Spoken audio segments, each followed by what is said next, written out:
Next up is this bass, the Bacchus Global WL-434 ACT. Now this is an interesting bass. I got it for about $350 plus shipping from Japan. Without shipping, that makes this the cheapest bass of all three. However, with shipping, it makes it the most expensive. This particular model is part of the Global series, and that's their import line that's made in the Philippines instead of being made in Japan. This bass also features a mahogany body, except this is finished in a gorgeous white burst. It gets a little more transparent in the center where you can see the grain a little bit. Overall, I really like the finish of this bass. Now, unlike the Sire and the Squire, this bass has 21 frets as opposed to 20. This bass also features Bacchus electronics, including 2 single-coil pickups, a 2-band preamp, a volume, and a blend control. Aesthetically, I really like the color combination of this bass. I like the gray pearl pickguard and that contrast with the white body. Stylistically speaking, this one hits it out of the park.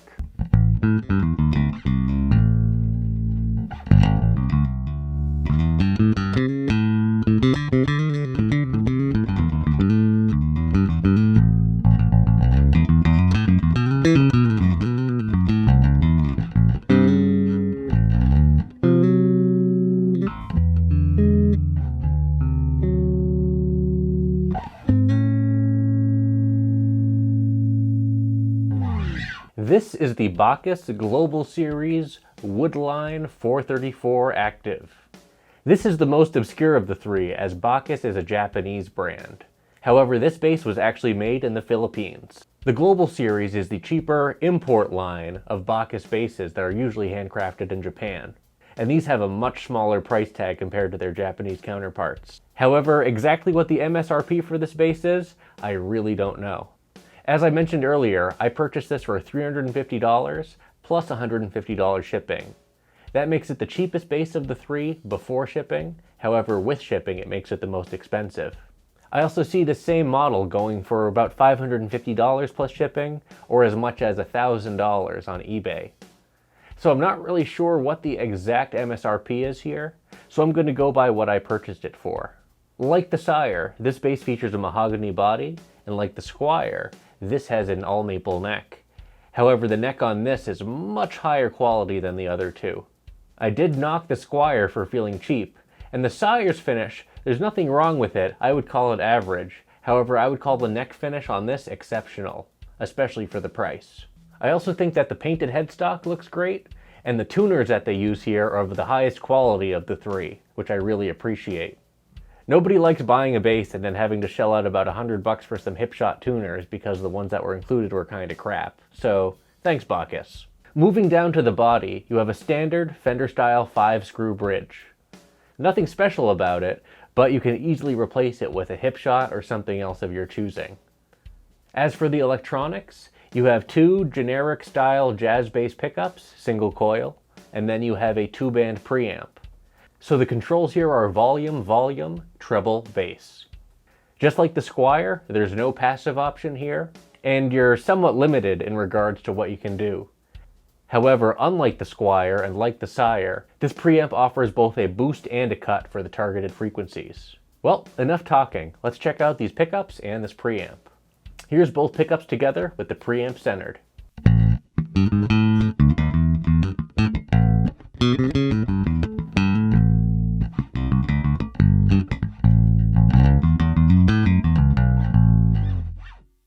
Now, let's check out the neck pickup. Ooh. You hear that? Of the three, this one is definitely the noisiest.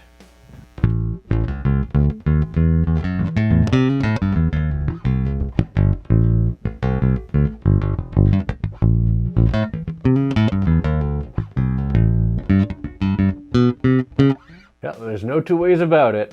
These pickups are pretty noisy. Now let's check out the bridge pickup.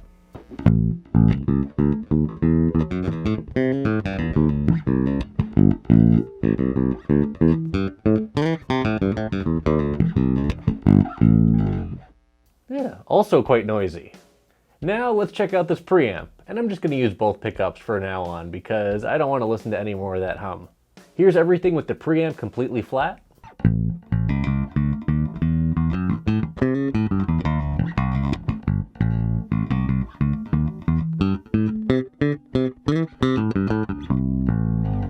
here's the bass, 50%.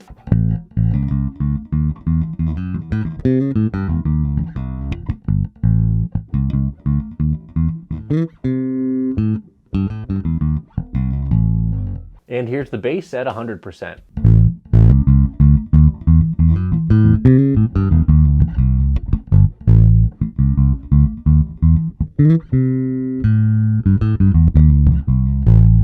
The bass control on this definitely gives you a lot of boost without going overboard like the Sire or doing nothing at all like the Squire. So good middle ground here.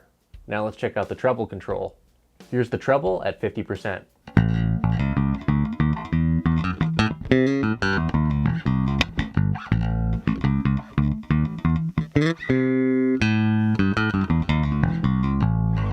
And the treble at 100%.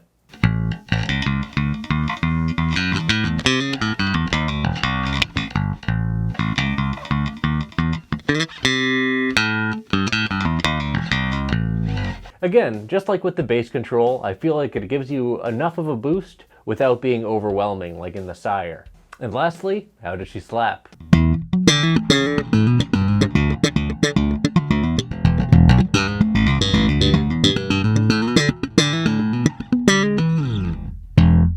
I'd say she slaps pretty good. Next up is the Bacchus. I'm gonna go ahead and rate that bass 3 claws out of 5. Even though it's the most expensive and most well constructed, I feel like the electronics could really use some work. I'd say that this is an average value overall, and if you plan on keeping this bass long term or modding it, I think you're gonna really enjoy it, as the neck is top notch. Well, that's it for this video. Thanks for watching, everyone. Be sure to like, subscribe, and leave a comment down below and let me know what you think about these 3 basses. And as always, until we groove again.